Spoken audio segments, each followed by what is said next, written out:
Hello, good evening everyone. Section 49 हम लोग आज देखेंगे इंडियन कॉन्ट्रैक्ट्स एक्ट का क्या कहता है। देखिए, सिंपल सा रूल बताता है। कहता है अगर कॉन्ट्रैक्ट में काम करने की जगह नहीं मेंशन है, काम करने की अगर जगह नहीं मेंशन है, तो जिस इंसान को वो काम करना है, उसकी ड्यूटी होती है कि वो दूसरे इंसान से पूछे कि काम कहाँ करना है। ठीक, ये सेक्शन 49 है।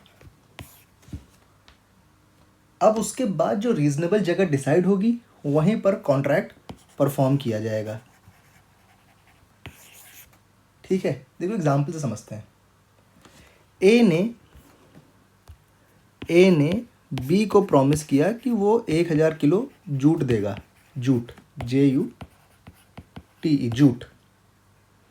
लेकिन कॉन्ट्रैक्ट में डिलीवरी की जगह नहीं लिखी है, कहाँ पे बी उससे सामान लेगा, डिलीवरी लेगा। तो अब ए की ड्यूटी है, क्योंकि A has to perform this contract ना, तो यहाँ पे ए की ड्यूटी है कि वो बी से पूछे कि डिलीवरी कहाँ करनी है। राइट।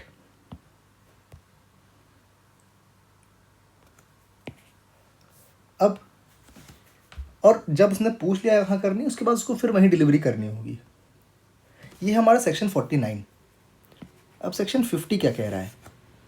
सेक्शन 50 पे जाने के पहले अगर आपको इंडियन कॉन्ट्रैक्ट्स एक्ट एकदम डिटेल में पढ़ना है तो आप सिर्फ 4000 दे के कॉन्ट्रैक्ट्स की एकदम डिटेल में जा सकते हैं।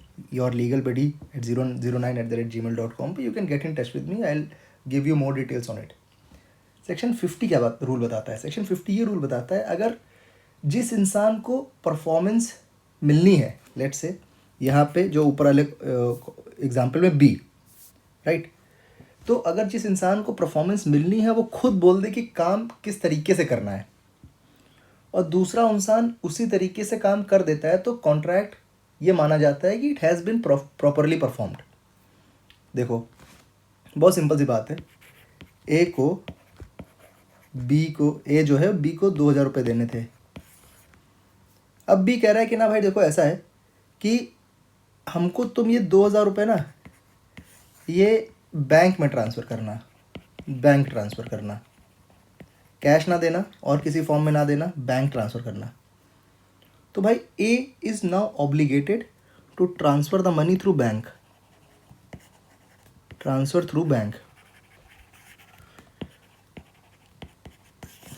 राइट। तो ये सेक्शन 50 बता रहा है आपको। देखो एक और एग्जांपल है। देखो, ए और बी को एक दूसरे को पैसे देने थे, ठीक है। दोनों डिसाइड करते हैं कि अमाउंट आपस में एडजस्ट कर लेंगे, ठीक है। मान लो इनको 2000 देने थे और इनको इधर 1000 देने थे, तो मोटा मोटा सिर्फ 1000 इनको देना बचा, ठीक है। तो ये भी एक तरीके का वैलिड पेमेंट है। देखो एक और सिचुएशन समझते हैं। ये सब आपके बेयर एक्ट में लिखा हुआ है। अब देखो कह रहा है कि भाई ए बी को 2000 देने थे। बी कह रहा है भाई हमें कैश ना दो, तुम हमको कुछ सामान दे दो, गुड्स, ठीक है। तो एक गुड्स दे देता है, ये भी एक तरीके का वैलिड डिस्चार्ज है, ठीक है ना। अगर आपको ट्रांसफर ऑफ प्रॉपर्टी एक्ट पढ़ना है, इसके भी लाइव क्लासेस अभी चल रहे हैं। For more details you can get in touch with me at yourlegalbuddy09.com, ठीक है।